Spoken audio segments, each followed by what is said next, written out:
ઉમરગામના ભીલાડ નજીક એક ગમખ્વાર અકસ્માત થયો છે। ભીલાડ ફાટક નજીક હાઈવે ક્રોસ કરી રહેલ કારને એક ટ્રકે અડફેટે લીધી। આ ઘટનામાં મહિલાનું મૃત્યુ થયું હોવાના અહેવાલ છે। કારને ટક્કર માર્યા બાદ ટ્રકે અન્ય બે વાહનને પણ અડફેટે લીધા। સમગ્ર ઘટના સીસીટીવી કેમેરામાં કેદ થઈ છે। ઉતાવળે બેદરકારી ભરી રીતે હાઈવે ક્રોસ કરવો કાર ચાલકને ભારે પડી ગયો, તો ટ્રક ચાલકે પણ ક્રોસિંગ હોવા છતાં બેદરકારી ભરી રીતે પૂર ઝડપે ટ્રક ચલાવતા અન્ય લોકો માટે જોખમી થયું અને ભીલાડ પોલીસે ટ્રક કબજે કરી ચાલક સામે જરૂરી કાર્યવાહી હાથ ધરી છે। તો ફરી એકવાર આ તસવીરો તમે જોઈ શકો છો કઈ રીતે આખો અકસ્માત થાય છે। ભીલાડ ફાટક પાસે આ અકસ્માત થયો। ઉમરગામના ભીલાડ નજીક ગમખ્વાર અકસ્માતના દ્રશ્યો જે સીસીટીવીમાં કેદ થયા છે, જેમાં એક મહિલાનું મૃત્યુ થયું છે। હાલ સમગ્ર મામલે પોલીસે આગળની તપાસ હાથ ધરી છે અને ટ્રક કબજે લીધો છે। સાબરકાંઠામાં રફતારના રાક્ષસ બેફામ થયા છે। હિંમતનગર પોલો ગ્રાઉન્ડમાં બેફામ કારનો કહેર જોવા મળ્યો।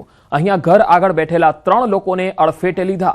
રાત્રિ દરમિયાન ઘર આગળ બેઠા હતા એ દરમિયાન આ ઘટના બની। ત્રણેયને સારવાર માટે હોસ્પિટલ ખસેડાયા છે। સ્થાનિક પોલીસે કાર સહિત ચાલકને ઝડપી લીધો। અકસ્માતની ઘટના સીસીટીવીમાં પણ કેદ થઈ છે। ફરી એકવાર આ તસવીરો તમે જોઈ શકો છો કઈ રીતે અકસ્માત થાય છે। આ કાર ફૂલ સ્પીડમાં આવે છે અને જે ઘર આગળ 3 લોકો બેઠા હોય છે તેને અડફેટે લઈ લે છે। આ તસવીરો જુઓ અને ત્યારબાદ એક વ્યક્તિ આ કાર ચાલકને રોકવાનો, તેને પકડવાનો પ્રયત્ન કરે છે, પરંતુ આ કાર ચાલક જે છે એ ત્યાંથી ફરાર થઈ જાય છે।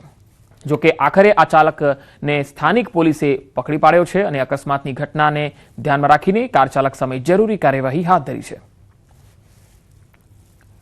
સુરતના ભટાર વિસ્તારમાં ચોંકાવનારો અકસ્માત થયો। અહીંયા બાઇકનું સ્ટેન્ડ યુવકના પગની અંદર સુધી ઘૂસી ગયું। ઈજાગ્રસ્ત યુવક અસહ્ય પીડાથી તડપતો રહ્યો। સ્થાનિક લોકોએ તાત્કાલિક સિવિલ હોસ્પિટલમાં ખસેડ્યો હતો। હોસ્પિટલમાં દ્રશ્ય જોઈ દર્દીઓ અને સ્ટાફ પણ ચોંકી ગયા। તબીબોની ટીમે સર્જરી કરીને પગમાંથી સ્ટેન્ડ દૂર કર્યો। સમયસર સારવાર મળતા યુવકની હાલત હાલમાં સ્થિર છે।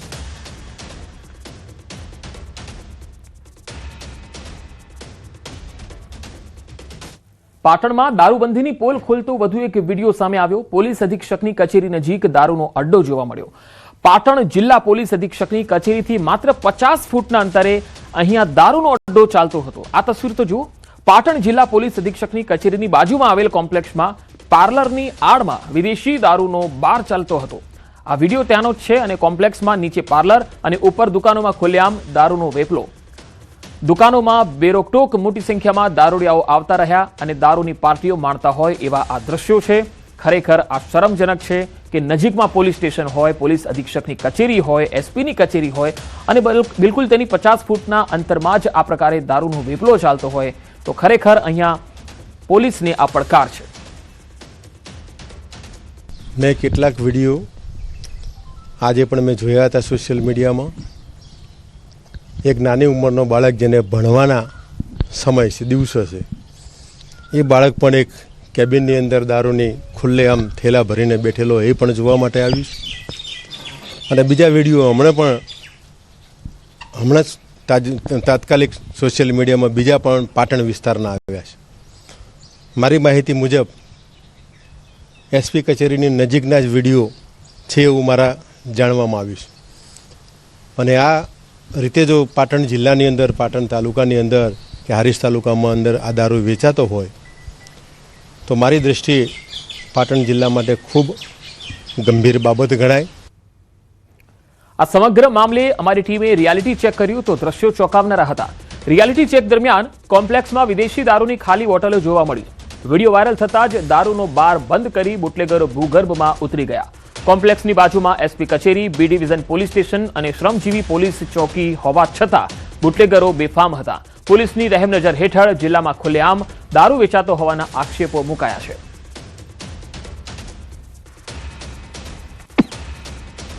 પાટણ જિલ્લાના હારીજ તાલુકાના વેજાવાડાના નજીક જે હાઈવે પર ખુલ્લી કેબિનમાં એક વિદ્યાર્થી જેટલી ઉંમરનો જે બાળક છે એ ખુલ્લેઆમ વિદેશી દારૂની બોટલ એક કોથળામાં ભરીને વેચતો નજરમાં પડ્યાનો જે ન્યૂઝ 18 પર અહેવાલ પ્રસારિત કરવામાં આવ્યો। ત્યારબાદ બીજા દ્રશ્યો ખૂબ જ ગંભીર સામે આવ્યા છે કે આ જે વિસ્તાર છે તે પાટણનો છે, જે પાટણ એસપી કચેરી, પોલીસ અધિક્ષકની કચેરી કહેવાય, ત્યાંથી માત્ર ને માત્ર 30 મીટરની અંતરે આવેલું ખાનગી કોમ્પ્લેક્સ છે, જ્યાં આગળ પાટણનો સૌથી મોટામાં મોટો દારૂનો દારૂનો અડ્ડો ચાલી રહ્યો છે। જી હા, ન્યૂઝ 18 ઉપર તમે એક્સક્લુઝિવ દ્રશ્યો જોઈ શકો છો કે જે દારૂનો અડ્ડો ચાલી રહ્યો છે તેના બાજુમાં જે કોમ્પ્લેક્સ છે તે કોમ્પ્લેક્સની ગેલેરીના દ્રશ્યો છે, જે ગેલેરીમાં લોકો જે દારૂની પાર્ટીઓ માણતા હોય છે આ તમામ ઇંગ્લિશ બોટલો દેખાઈ રહી છે, જ્યાં આગળ લોકો બેસીને દારૂ પીતા હોય છે। સ્વાભાવિક રીતે જો આ વિસ્તાર કહેવામાં આવે તો એક તરફ પાટણનું બી ડિવિઝન પોલીસ સ્ટેશન છે, બીજી બાજુ શ્રમજીવી પોલીસ ચોકી છે, તો ત્રીજી તરફ ખુદ પાટણ જિલ્લા પોલીસ અધિક્ષકની કચેરી અને તેની અંદર એલસીબીનો તમામ સ્ટાફ હોય છે। તેમજ તેની સાથે સાથે આટલા તમામ પુરાવા હોવા છતાં 30 મીટરની અંતરે જો આટલો મોટો દારૂનો અડ્ડો ધસમસતો હોય તો અનેક સવાલો પાટણ જિલ્લા પોલીસ ઉપર પણ ઊભા થઈ શકે છે કે આ એ જ પાર્લર છે કે જ્યાં આગળ દારૂનો અડ્ડાનો જે વેપારી છે તેનું આ પાર્લર છે। સ્વાભાવિક રીતે જો વાત કરવામાં આવે તો ઉપરની જગ્યા જ્યાં લીલી નેટ દેખાય છે તે લીલી નેટની અંદર તમામ બહાર ચાલતા હોય તેવા દ્રશ્યો સામે આવ્યા છે। અંદર લોકો દારૂ બેસીને પીતા હોય છે, તમામ પ્રકારના સ્કેનરો સહિતની સુવિધાઓ ઉપલબ્ધ કરવામાં આવે છે। જેને બાઇટિંગ જોતું હોય, જેને ખાવા પીવાનો નાસ્તો જોતો હોય, તેમજ સોડા તેમજ શરબત જોતા હોય તે તમામ પ્રકારની સુવિધાઓ અહીંયા ઉપલબ્ધ કરાવી દેવામાં આવતી હોય છે। એક બાજુ જ્યારે પાટણ જિલ્લાના હારીજ ખાતે નાનું બાળક જે ભણવાની ઉંમર હોય છે તેવા બાળકો અત્યારે ખુલ્લેઆમ કોથળાના અંદર વિદેશી દારૂ બોટલો વેચતા નજરે પડે છે, તો બીજી બાજુ પોલીસ અધિક્ષકની કચેરીમાં જ આવી રીતના દ્રશ્યો પોલીસ અધિક્ષકની કચેરીના બાજુમાં 30 મીટર જેટલા બાજુમાં જ આવા જ દ્રશ્યો જો સામે આવે તો પાટણ જિલ્લા પોલીસની જે દારૂબંધીની વાતો હતી તે કેટલી સાચી કહેવાય।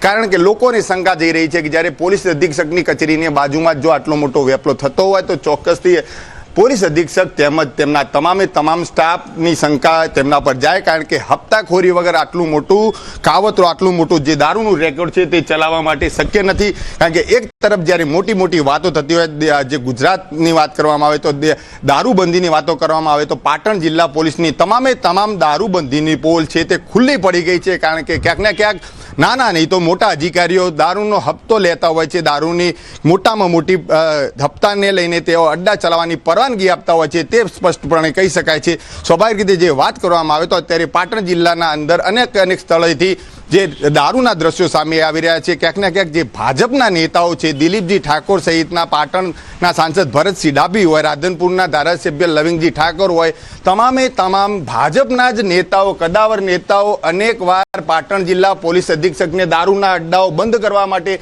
રજૂઆત કરી ચૂક્યા છે। ખૂબ જ શરમજનક બાબત કહેવાય કે જ્યારે ભાજપના જ નેતાઓ અત્યારે દારૂબંધી માટે બંધ કરવાની રજૂઆત કરતા હોય તેમ છતાં પણ જો દારૂનો વેપલો ચાલતો હોય, ભાજપના નેતાઓની કોઈ વાત ના સાંભળવામાં આવતી હોય તેમ છતાં પણ અહીંયા ખુલ્લેઆમ દારૂનો વેપલો ચાલી રહ્યો છે। સ્વાભાવિક રીતે વાત કરવામાં આવે તો જે રીતે પાટણ જિલ્લાના અંદર અલગ સોશિયલ મીડિયાના અંદર દારૂના જે વિડીયો સામે આવી રહ્યા છે, પાટણ જિલ્લા પોલીસની પોલ ખુલી ગઈ છે। કારણ કે જે વાતો કરતા હોય છે કે ભાઈ પાટણ જિલ્લાના અંદર દારૂબંધીના કડક પગલાં ભરવામાં આવે છે, વાતો તદ્દન ખોટી દેખાઈ આવે છે। યશવંત પટેલ, ન્યૂઝ 18 ગુજરાતી, પાટણ।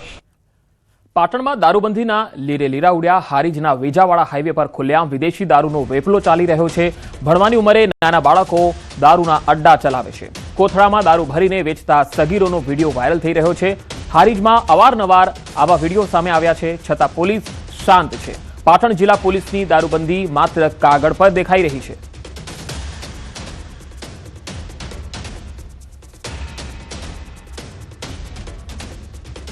આગામી 3 દિવસ દક્ષિણ ગુજરાતમાં વરસાદની આગાહી। ચોમાસા પહેલા હવામાન વિભાગે મોટી આગાહી કરી છે। આગામી 7 દિવસ ગુજરાતમાં વરસાદ નહીં જોવા મળે। 18 જૂનથી દક્ષિણ ગુજરાતના જિલ્લામાં હળવાથી મધ્યમ વરસાદની આગાહી રહેશે। અધિકતમ તાપમાન કોઈ વધારે બદલાવ નહીં રહે।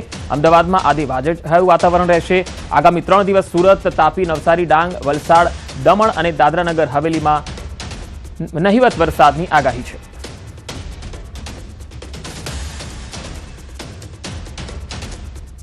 इसमें गुजरात रीजन में मेनली जो साउदर्न डिस्ट्रिक्ट है इसमें इक्का दुक्का स्थान में हल्का से मध्यम बरसात का संभावना रहेगा। सूरत, नवसारी, वलसाड, दमन, तापी से लेकर जो डिस्ट्रिक्ट्स आगे है उसमें संभावना रहेगा और ये पूरा हफ्ता के लिए यही वार्निंग रहेगा। और सौराष्ट्र कच्छ के लिए अगले 3 दिन मौसम आमतौर पर शुष्क रहने का पूर्वानुमान दिया गया है। 18 जून से आइसोलेट इक्का दुक्का स्थानों में मेनली दक्षिण गुजरात की जो जिला है भावनगर और आसपास क्षेत्र अमरेली, इसका हल्का से मध्यम बरसात का संभावना रहेगा।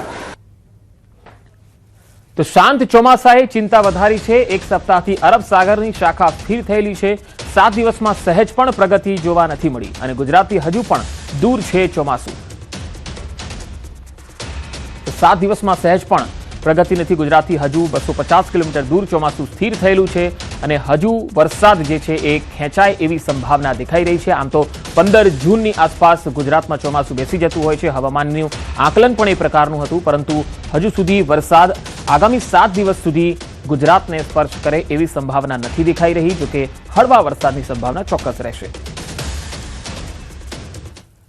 ખેડૂતોની રેલીમાં પોલીસની માનવતા જોવા મળી। ખેડૂત રેલીમાં આવેલા પોલીસ કર્મીઓએ ખેડૂતને આપી છાસ। પોલીસ અધિકારીઓએ છાસ વિતરણ કરીને માનવતાનું ઉદાહરણ પૂરું પાડ્યું। ખેડૂતો અને પોલીસ વચ્ચે સભા સ્થળે આ માનવતાના દ્રશ્યો પણ જોવા મળ્યા। હાલમાં ખેડૂતો મોટી સંખ્યામાં ટ્રેક્ટર રેલી યોજી અને ગાંધીનગર કૂચ કરી રહ્યા છે। ત્યારે આ દરમિયાન કોઈ ખેડૂત જે છે આટલી આકરી ગરમીમાં વિરોધ કરવા પહોંચ્યો છે, ત્યારે પોલીસ કર્મીઓએ આવા ખેડૂતો માટે છાસનું પણ વિતરણ કર્યું।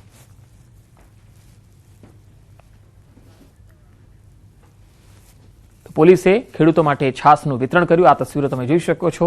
તમામ ખેડૂતો જેઓ ગરમીમાં અહીંયા વિરોધ પ્રદર્શન કરી રહ્યા છે, ત્યારે તેમને છાસનું વિતરણ કરી અને તેમને ગરમીથી રાહત આપવાનો એક પ્રયાસ પોલીસે કર્યો। એક માનવતાનું ઉત્તમ ઉદાહરણ તેમણે પૂરું પાડ્યું।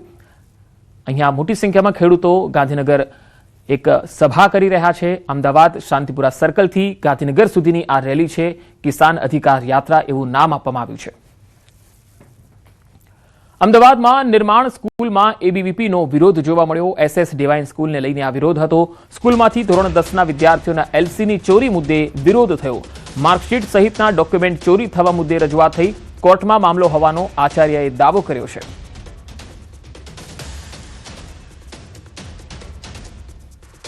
આજે અખિલ ભારતીય વિદ્યાર્થી સહિત અહીંયા આવેદનપત્ર આપીને વિરોધ નોંધાવે છે। શું માંગ છે આપણી માંગ એ છે કે અખિલ ભારતીય વિદ્યાર્થી પરિષદ સ્પષ્ટ ધોરણે માંગ કરે છે કે આ જે LC અને જે જરૂરી ડોક્યુમેન્ટ છે વિદ્યાર્થીઓના ડોક્યુમેન્ટ તરત ધોરણે પરિત કરવામાં આવે। જો થતું હોય તો જિલ્લા શિક્ષણ અધિકારીને પણ એબીપી રજૂઆત કરશે અને ડુપ્લિકેટ માર્કશીટ હાલ આ મેટરે કોર્ટની અંદર ચાલુ છે। એબીપી જે પણ વિદ્યાર્થીઓનું પરિષદનું જે આંદોલન હતું, SS ડિવાઇન હાઈસ્કૂલ જે અમારા ટોટલી શાશ્વતભાઈ કાપડિયા સાહેબ આખું નું સંચાલન કરતા હતા અને જે પણ કંઈ મેટર છે એ દરેક અરજી સાથેની જે પણ કંઈ બાબતો છે બધી કોર્ટમાં અમે જમા આપી દીધી છે। જ્યારે કોર્ટ એનો ચુકાદો આપે અને જે નિર્ણય આપે બધાને માન્ય રહેશે। સાળંગપુર કોપીરાઇટ મામલે સ્પષ્ટતા। શ્રી કષ્ટભંજન દેવ હનુમાનજી મંદિરની સ્પષ્ટતા। કોપીરાઇટ કિંગ ઓફ સાળંગપુરની મૂર્તિની સુરક્ષા માટે છે।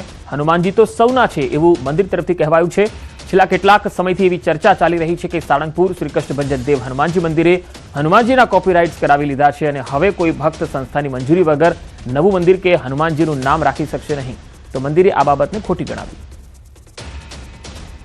આવી મોટી છેતરપિંડી અને આર્થિક લૂંટ વડા ભક્તોને બચાવવા માટે જ કાનૂની નિષ્ણાંતોની સલાહથી માત્ર સાળંગપુર ધામ સ્થિત કિંગ ઓફ સાળંગપુરની શ્રી વિશિષ્ટ મૂર્તિ, તેના સુવર્ણવાગા અને સંસ્થાના લોગો, તેના જ અમે કોપીરાઇટ અને ટ્રેડમાર્ક લેવામાં આવ્યા છે।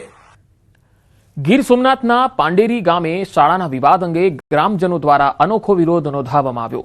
ગામના તમામ વાલીઓએ બાળકોને શાળાએ ન મોકલવાનો નિર્ણય લીધો।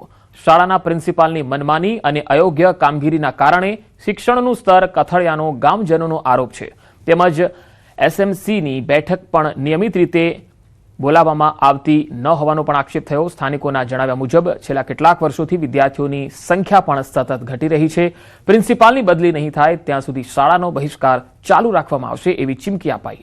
ઘટના બાદ શિક્ષણ તંત્ર દોડતું થયું છે।